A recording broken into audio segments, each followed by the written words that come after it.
Hello USG, welcome back to the channel.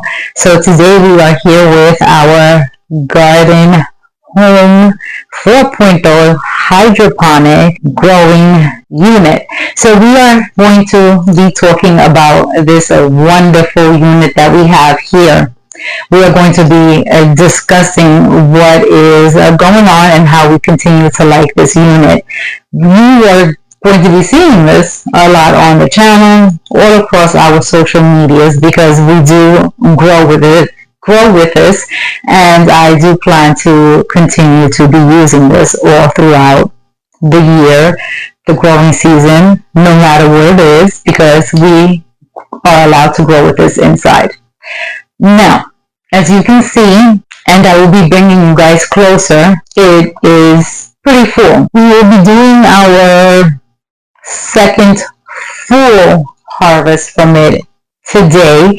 We are going to be doing a refresh of it as well, because Kelby has been telling me that she needs a refresh.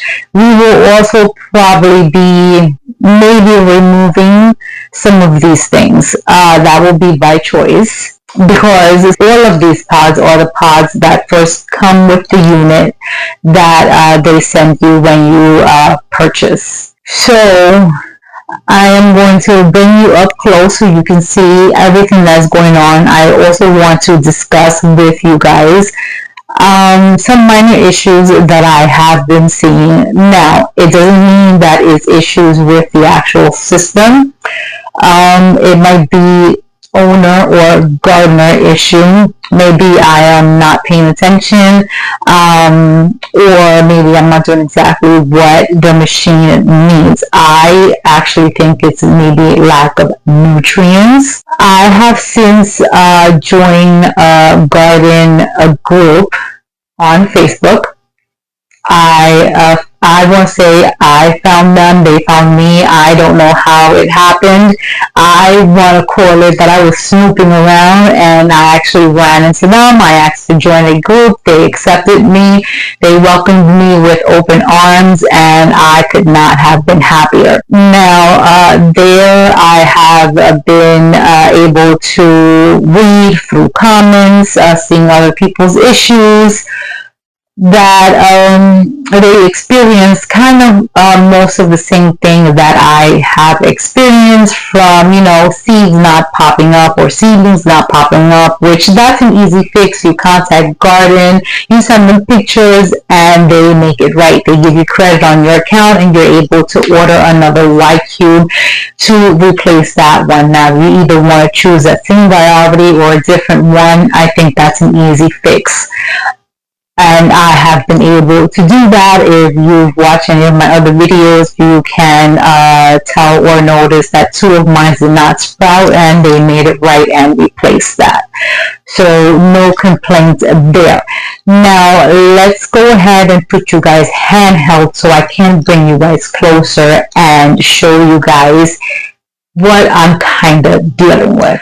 All right, so here we are closer, and as you guys already know, this is a 30 cell unit, so you are pretty much growing high density, I want to call it. It is a 5-gallon situation going on down there. Now mine is almost completely depleted. I did that intentional because it is telling me to refreshen the tank below, and that pretty much means emptying it out and kind of cleaning the reservoir and starting new. So I intentionally let it deplete, because nobody was trying to be moving around or lifting anything, not even my son, because he's the one that helps me with this, 5 gallons of water. So I intentionally kind of let it deplete to like almost a gallon. And today we're going to be refreshing the reservoir, cleaning it out, giving it completely new water and new nutrients, which we're going to talk about that in a second.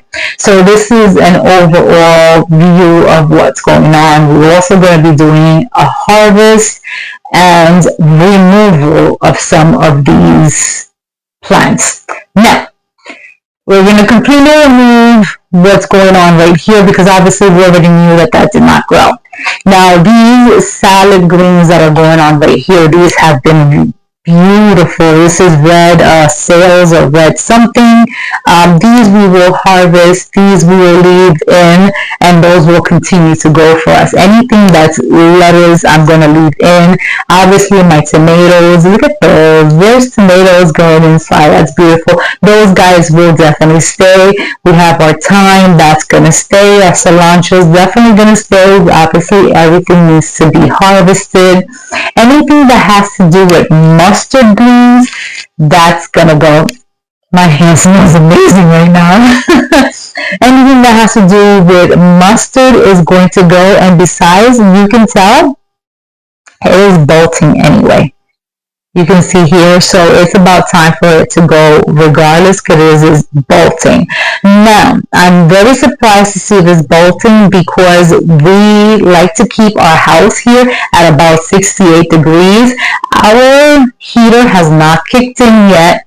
We are in zone 7B, Bronx, New York, and our temperatures outside right now at night is dipping to like about 45 to 49 degrees.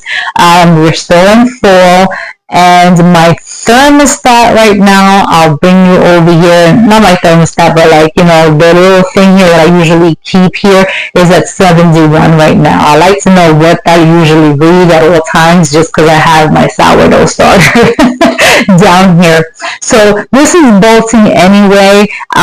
So that one's probably gonna end up, you know, coming out. It was one that was gonna come out anyway because it's green mustard. I put it in a salad. My husband did not fancy it, so it is what it is.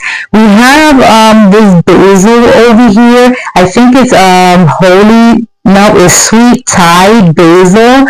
I cut a leaf out of it. I'm going to see if my sister wants it. I'm going to keep it in water. It smells just like anise or licorice. My husband does not fancy that. The cauliflower, that's obviously going to stay. We have peppers here. They have some flowers, and I think that is going to start forming some small peppers there, so that's obviously going to stay. The celery, guys, she is doing her business, so she's staying. Anything kale is definitely going to stay. The sweet basil is probably going to stay, but I have to cut it down. This is also, I think, a mustard green, a red mustard. That's obviously going to go out of the picture. Anything down in the bottom is going to stay. The bok choy is probably going to stay. I'm probably going to end up sauteing that, so it's probably going to end up coming out. I'm just going to end up using it. Dill we definitely don't use. So I think out of all of this right here, I think maybe 5 or 6 of the stuff is going to be booted out. Everything else is just going to stay. It's going to get a nice trim, and when I mean nice trim, is going to be a trim on the outside and a trim on the inside. Look at this. Swiss chard. The Swiss chard is doing amazing. Once it comes to the red, the green back there is just chilling. It's like, I need space. But everything else is doing pretty good. Down there, the mint is suffering. It's like, oh my god, like, my mint grows really slow. Here I was trying to propagate a tomato that I took out from over there, yellow tomato. So look at the yellow tomato. I think that the yellow tomato is just, because I've done yellow tomato outside and it's been prone to yellowing. So definitely I know that this is a disease. I don't think it's a deficiency. But, you know, I'm going to go ahead and just, you know, trim it. That's what I did last time. I don't know if it's just crowding or what, but it is what it is. Once it comes to these peppers, I have a lot of yellowing here in the leaves. I think that that is a deficiency. I don't think that it is getting enough nutrients. So that's one of the problems that I'm having here. I'm feeding it what it brought, and this is what we are feeding it. It's called the Veggie Bloom oh God, let me bring it closer because my lighting here is not good. So it's this veggie bloom tap hard garden. And this is what I'm giving it. I don't think I'm giving it enough. I think that's the problem and that's the issue that I'm having. It says add 1 teaspoon of this for each 2 gallons of water, and I think that's what I'm doing. I'm only doing 2 teaspoons, and it's 5 gallons of water, and I think that's my problem. So that's the problem that I'm having. When I use my other hydroponic systems, usually what I use is this. So I might try to either incorporate this into it with that. I don't want to do too much and kind of, harm the system. This is for hydroponic growing system. This is what is going to be replacing anything Miracle Grow base. When I went on to the Gardyn supports group on Facebook, a lot of people were saying that they were using fish emulsion.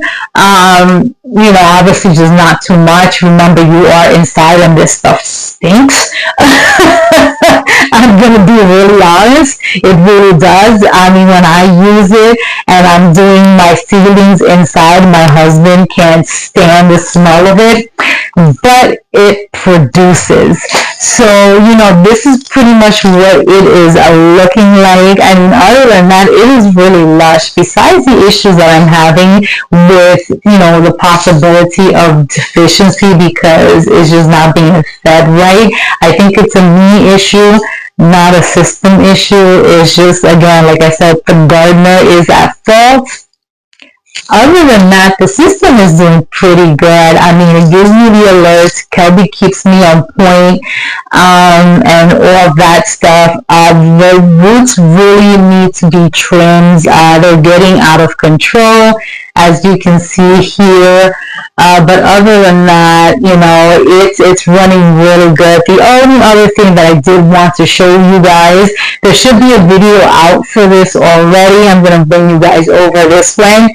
I did get more wide cubes. I'm not going to go ahead and show you guys here, but there's 17 of them here.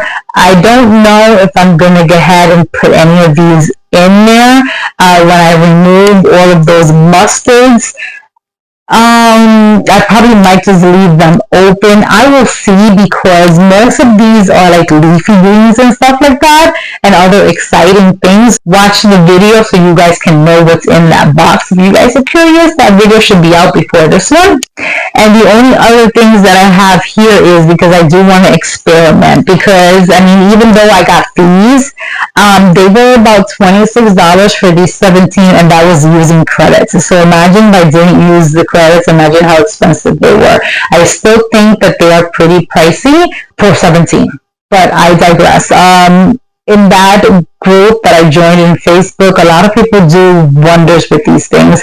What they do is they save the cubes. So that's what I'm going to end up doing. I'm going to remove the rock wool. Once I end up tossing this one, I'm going to actually just remove the rock wool, rinse this out, save that. I have 2 sizes of rock wool. This one is 1.6 inches. It's still probably a little too big. I probably have to size it down a little bit or just squeeze it in there, to be honest. I ordered this one first. Let me see if I can get it open. This one's 1 inch. It's too small. It is way, way, way too small. It's going to dance in there, but I chose to keep it because I think I can probably use it for the summer garden of 2025. So we'll see. But because this is only 17, and if I was to remove everything from here, that's not going to fill it completely. So we'll see. We will see. I have to stay tuned to see what is it that all of this ends up to be. But today we are definitely probably going to refresh it for sure. That's going to be an adventure. I think my sister has one of these systems. And I think she told me she already refreshed it. And she told me it was fairly easy. I think she's lying to me. I think she's lying to me. But we're gonna go ahead and do that. I've seen people do it. And what scares me the most is just having to move this whole top part here with all those plants that are already in there to the side. So I'm gonna go ahead and do it, guys. We'll see. Stay tuned. Alright, guys. So we got it out. It was as easy as just removing or pushing out the wings. That's how much water was left in there. So you can see that there is nutrients in there, because that's the color of the nutrients when I mix it in. I just think there's probably not enough of it. This is the actual system as it stands on the ground, and that's the little pump that aerates the water and circulates it, I'm assuming, upward to the plants. So let's get this in there. Let's rinse it out, wash it out.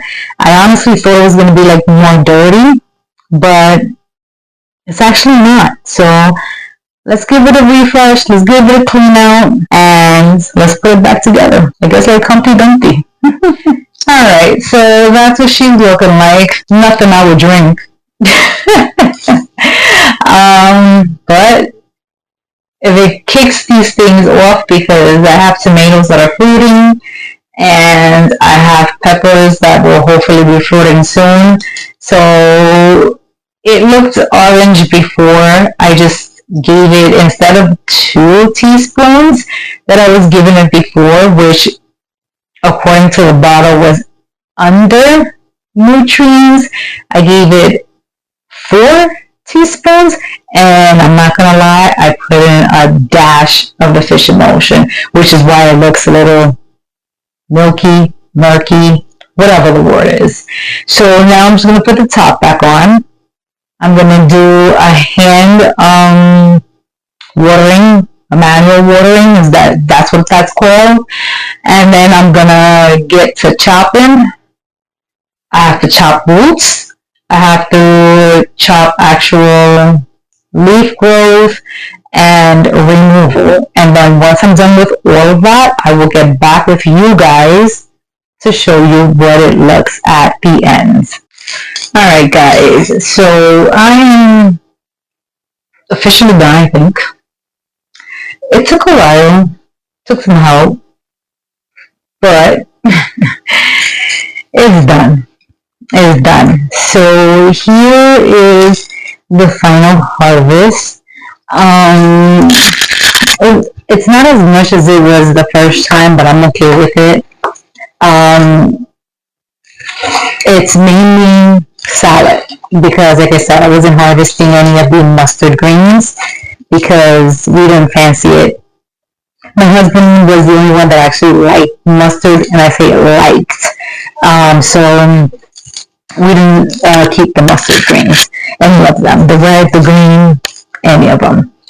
Once it comes to any of the tatsoi, bok choy, or anything, I kept those. I just cleaned them up, got rid of any of the yellowing of the leaves or anything, just to keep them looking good. There might be some yellowing here.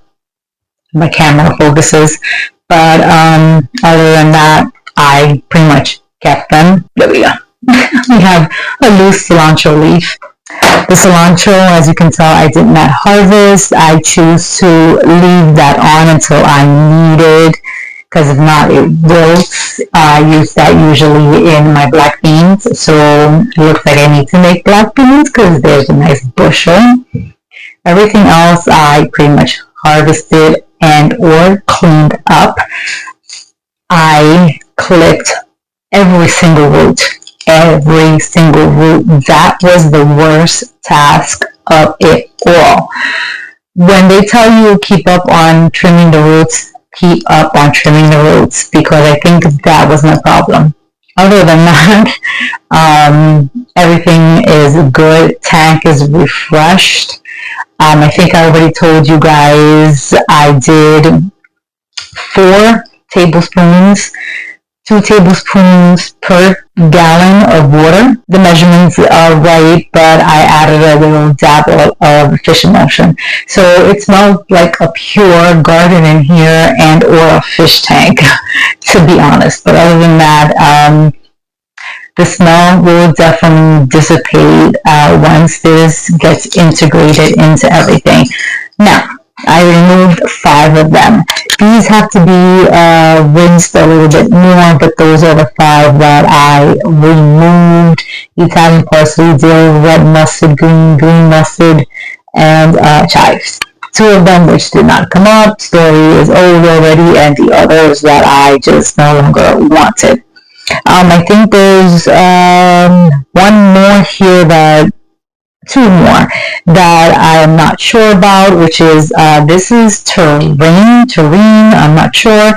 And this one is the holy basil or tulsi basil. I know them as both. Overall, it's looking pretty decent. The only one that I left here was the holy basil. It still has some yellowing of the leaves, but I think it's probably because it's compact and it's bushy. I really never actually thinned it out, but I'll leave it there and see if my sister wants it. If not, then I'll go ahead and remove it like I already stated. Overall, it looks pretty good. I'm happy with the way that everything is functioning and working here, as I already stated. Giving you guys just an overall quick view of everything that I did. But guys, really happy. I can't complain. We are growing inside. We are having multiple salad and salad greens from here that we do enjoy on a daily basis if you want to do that. Guys, I can't say any more or anything better than this. I recommend you guys to get one, to pick one up if you guys haven't. It allows you to grow indoor all year long, all season long, without really much effort. Other than that, guys, you really know what to do. Like, comment, share, and subscribe, and we will see you guys on the next one.